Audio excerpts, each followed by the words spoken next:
Okay, let's get started on the next session then.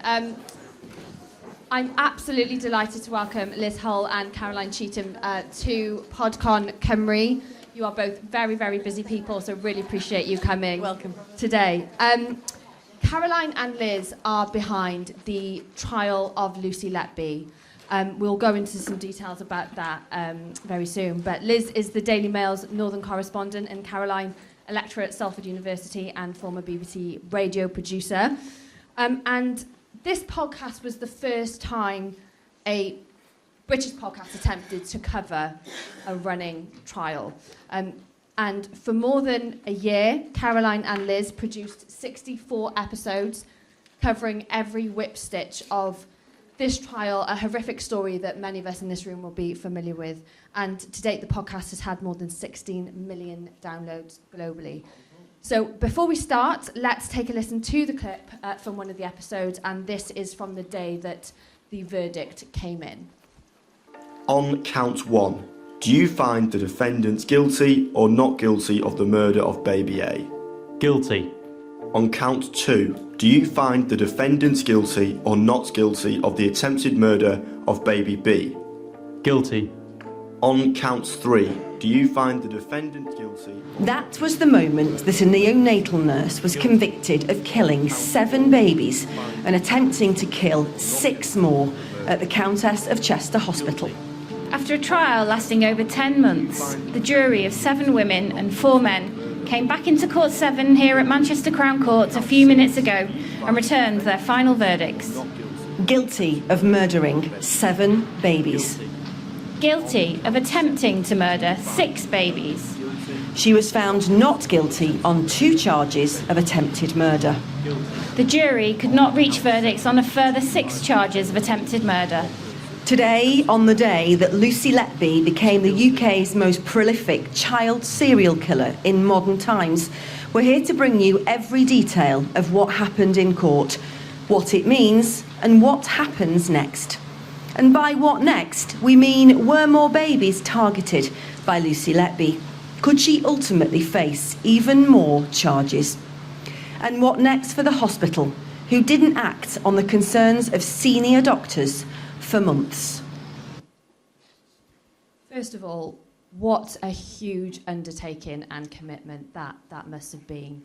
I guess my first question is, whose idea was it, and were you daunted by the prospect of this project? It was...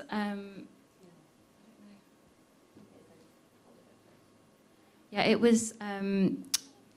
the idea of someone on the news desk, basically. I'd love to say it was months in the planning, but like all kind of newsroom ideas, it was quite last minute. And I had covered Letby's arrest because Chester's my patch.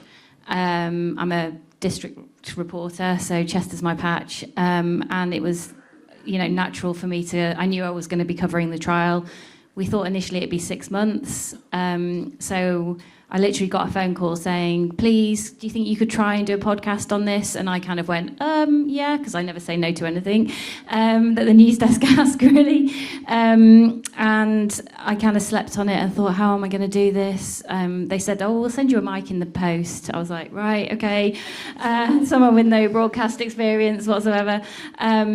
And luckily, I've known Caroline for getting on for probably 20 years, and we're close friends, and I know that she's an amazing broadcast journalist and also makes commercial podcasts. So I kind of woke up the next day and went, I know what I've got to do. And basically called Caroline and said, please help me with this, and persuaded the office to get her on board. And yeah, and then we kind of just started making it week by week, and at the beginning we're not sure anyone was listening, and I think, like all podcasts, it kind of got a life of its own over the many months that we were doing it. When you got that call from Liz, Caroline, what was your first thought? Well, it was basically what happened in the next year. It was a text at 6 a.m, which Liz did every day then for a year, which was, we need to talk. So I just thought that we can do it if we've got lawyers on board who can help, because, this is the trial a live trial and a weekly, if not bi-weekly podcast. So you're thinking, oh, okay, this has never been done before in the UK. You've got massive contempt of court issues, huge legal issues with this trial because these babies were not being named, their families were not being named, some doctors and nurses were not being named, so you had massive legal restrictions. And my thought was, if the lawyers say yes, I don't think they did at that point, to be honest. I think we just did it. Didn't really want to. They didn't want to do it. They were amazing in the end. Yeah. We can do this. What I didn't want to do was, for Liz to write, do a piece of writing and read it into a microphone. We were never going to do that. So we had to do it in an audio form. And I think it was an experiment, wasn't it? Yeah. For a while, we weren't sure how it would work, if it would work, how long it should be, how often it should be. And then we were looking at all the stuff. I knew quite a bit about the case anyway. And I was like, okay, so for me, the most haunting part about this trial, one of the most haunting parts about this story, is that you will never know their names. We can never tell you who they are. There are so many babies linked to this trial that we will never be identified, and nor will their families, because there's a court order. So they were called baby A and baby B and baby C, etc., down to baby Q. And I just thought, well, we need to give them an episode each. They get an episode each because that humanises it. That feels like if you were writing a book on this, they'd have a chapter. And that felt like the best way to tell their story and keep it about them. Because it was never going to be about them in terms of who they are and what they could have been, because no one will know who they are. The public won't know who they are. But I wanted to humanise them somehow. That makes complete sense when you say it like that. In real life, when you're sat in the courtroom, it didn't quite play out like that, did it, Liz? So you were revisiting the stories and trying to piece it all together, so it made sense to the audience when they came to listen to this podcast. It worked, but I have to admit that when Caroline said we're going to have to do it like this, I was like, oh gosh, how am I going to make this work in reality? Because obviously the court weren't doing a baby a week, they weren't like looking at our timetable and going, oh, hang on, the Mail are doing a podcast, we must fit all the evidence for each baby into a nice round week. So it was tricky, and then we had some weeks when the jurors got COVID, but we still had to do an episode. So that's kind of how, again, organically, we started looking into media law and journalism and getting the guests on and explaining the trial process, which when we've spoken to listeners, and we got quite a lot of emails about this, people wanted to understand, why are all we hearing about it is the prosecution? Why all we're hearing about is, the case against Letby? Because the trial was so long, we knew that we weren't going to get any defence properly until kind of March, and it started in October. So it became also kind of an exercise in explaining the judicial system and the way reporters work in the judicial system. And the podcast was lauded for that, for reinventing court reporting. I think it was Sophos that said that this did for audio what 24 hours in police custody did for TV. So was that always the intention, or did you get into it and think, actually, this is an opportunity for us to explain to the audience as well how this process works? Yeah, we never thought we'd have the opportunity to do it. It's news. We're doing news, aren't we? And you have a limited amount of time to plan for news. So the reality is, Liz would say, that flipping juror's sick again. And we'd go, what are we going to do? And then you'd go, actually, we can't. So we couldn't do any interviews that would in any way impact the trial. So you can't discuss the evidence, you can't discuss the case, you can't discuss that witness was brilliant, that witness was poor. You have to take a really straight line. But what we can do in those weeks where we had no evidence to talk about is talk about court reporting. And we've both been in it for ages. We happen to have loads of people that we know and are great talkers and are massive advocates for court reporting, but also really backed what we were doing, because we were lauding and really championing court reporting, which we both think is really important. Luckily, I really like that part of I do quite a lot of court reporting, and I like that part of my job. But it's increasingly expensive because, keeping a reporter in a courtroom all day and filing one story, news editors want you to file 3-4 stories a day now. They don't want just one. So it's an investment. And, fair play to the Mail, they did. They took me off diary. They let me go every day. And I concentrated essentially on one story for the best part of a year.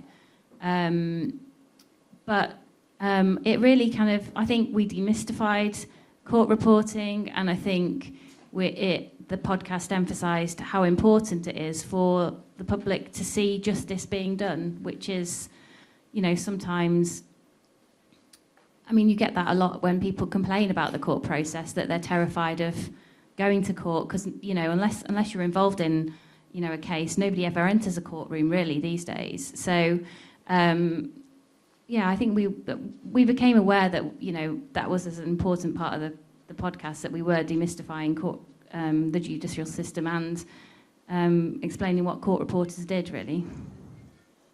To say that the lawyers were jittery about this in the beginning is probably a massive understatement. But you were restricted in so many ways, weren't you? Even down to the way that people were able to do the voiceovers of Letby. Yeah, we've sort of got a bit more. They've eased up a little bit on that. So what we also wanted to do, as well as do this sort of eat a baby a week type thing, as a way of storytelling, was take people into the courtroom. And try and voice things up that we thought were significant in the courtroom that don't quite work if it's just us talking about it. And the lawyers were really nervous about that, because in terms of the wrong emphasis on the wrong word, and particularly poor Jess, who was our Lucy Letby actor, who has a brilliant voice and is a brilliant actor, but was made every single time to tone it down, because you can't be seen in any way to be influencing the jury by the tone of voice you use or the nature of the trial. So it was understandable. I think now they know the orders now are not quite so restrictive on trials we're now doing. And we are careful. We'd never over-egg anything. We don't want the process to fail. We're real advocates of the process, and people understanding the process and believing in the process, which, has got flaws, for sure. But nothing we do should ever impact it. So the voiceovers were really important. But for Letby, certainly, it was very much, they need to be really, really sort of toned down. Since then, we've got a little bit more freedom with being able to let actors do their job. But we're still careful. You talk about, covering the trial, but it didn't end at the sentencing, did it? It sort of grew a new life after that, and you were able, like you said, to have a bit more freedom and get some key witnesses and even an interview with one of the families on the podcast. Yeah, so the minute that she's found guilty, gloves are off. From our perspective, news journalists, court reporters, and, you can then give lots of detail that we already knew but could never say. And I think we did, 7, 8 episodes after the verdict. Yeah. It seemed to morph. You'd get calls from people and emails saying, can I come on? I'm linked in this way. And Liz got a couple of calls from people who and we felt they might begged one of the doctors to come on. And begged every doctor to come on. Got one of them in the end who was amazing. Amazing interview with Dr. John Gibbs. If you haven't listened to that, I would listen. But they worked really well because the podcast format obviously gives you time. We could. It's time. Not even though John Gibbs was interviewed by Channel 4 and ITV. They probably gave him 10 minutes at the most on one of their bulletins. But we spoke to him for nearly an hour, and in the end we let the whole interview run because he was so. Well, we didn't. We cut it. I cut it. But we got loads of complaints from people saying, why have you cut it? And it was still 45 minutes. Caroline tweeted that she was editing an hour editing John Gibbs, and everyone was like, don't edit him. Yeah, put the whole thing in. So. But you can let things run. People can have their moment, and they can have their say, and they're not rushed, and they're not up against a bulletin deadline or 30-second soundbite or, I've worked in news for years. Sally was my boss at 5 Live for years, so we know very well the power of the soundbite in a bulletin. You don't always want that. You want to give things time to breathe, and it felt like that we needed to hear from those people properly. The podcast sort of had its own following, didn't it? And there was a bit of a surreal moment where you started seeing some of your listeners in court because of the podcast. We love them. Court watchers. Yeah, They were great. They were great. So, you know, I'm in a lot of Crown Courts, and you do often get kind of like the odd person that's there every day, you know, because they're fascinated, and you know. But we noticed probably about halfway through, after she started giving evidence, that there was a core group of kind of, I mean, probably between about 5 and 10 people that were coming pretty much every day. And we actually became quite friendly with them, because especially when we were waiting for the jury, we were out for ages waiting for the verdicts. And they were so knowledgeable, these people, because they were like so invested. And a few of them were like, we've listened to the podcast and we had to come and see it for ourselves. Well, 2 of them were nurses. Yeah. 2 of them were nurses, one was a criminology student, and the 2 nurses in particular just couldn't buy it, couldn't believe it. Well, they came because they wanted came not to believe because she was they wanted guilty, to not and believe then it. changed their minds, essentially.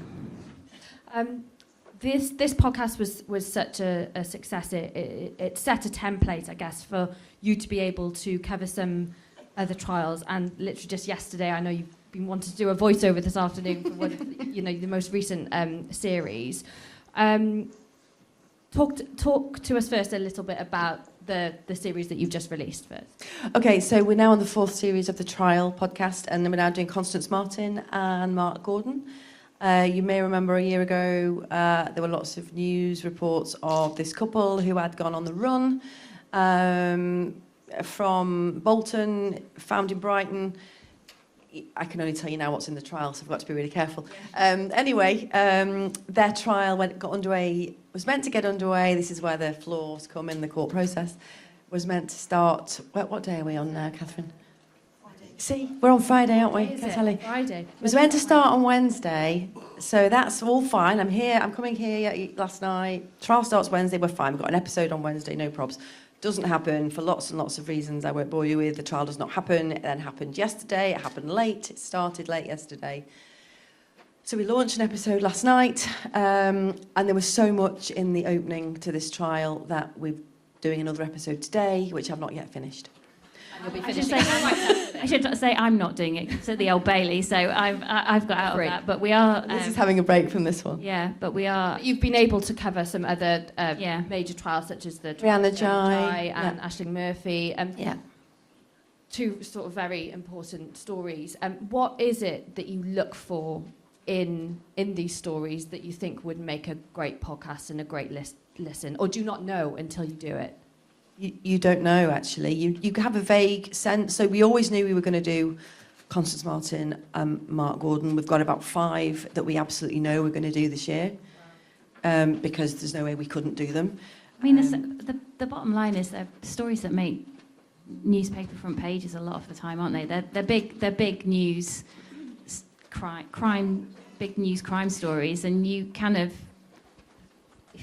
I mean, if they've been on the front page or they've run in the paper for a few days, I think then, you know, often you think that the case will be good. Yeah, I would add, though, that we're open to suggestions. I got 3 emails last week. One of them looks amazing. I've never heard of this case.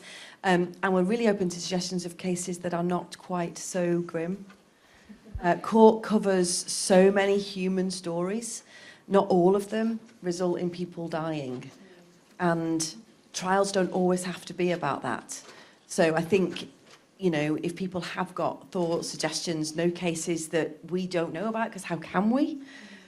Please tell us, because we're really open to covering stuff all over. Anyone knows anything that's going on at Cardiff Crown Court? Any good stories? Wouldn't mind in moving to Cardiff for a few Let weeks. us know, and we'll be here.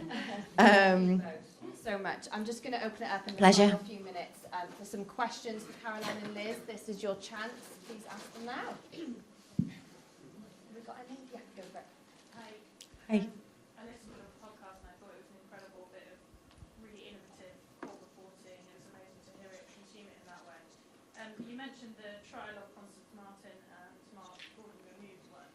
I noticed the BBC So did I. Oh, yeah, we know that. We noticed that as well.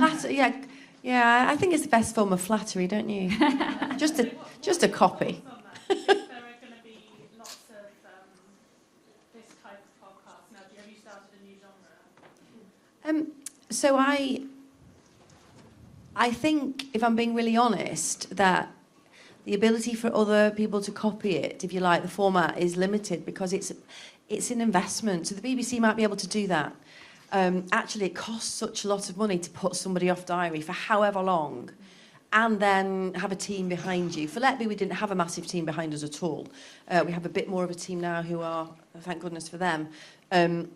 Listen, bring it on. It's fine. We are advocates for telling court stories, so that's absolutely fine. I noticed someone sent it to me as I walked here this morning, so I was like, oh, interesting. Well, let me know how it compares. Good question. Any more before we wrap up? One question down here. Fortune Lawson. Do you know him? No, I don't think so. He was a person who abducted someone in Cardiff for London and torturing for money. Okay. Send the suggestion. Send it over. Let us know. Great. We're really up You for... don't know him? No. No. Okay. Just one quick question here. How do you deal with the law element of it? Like, do you have a media lawyer? Do you have someone Yeah. So all the scripts are legaled. I mean, as a court reporter anyway, you obviously have an understanding of what you can and can't write. And it's essentially, the rule of thumb is what I always say to myself is, have the jury heard that and is that fair? And if you're in any doubt, leave it out.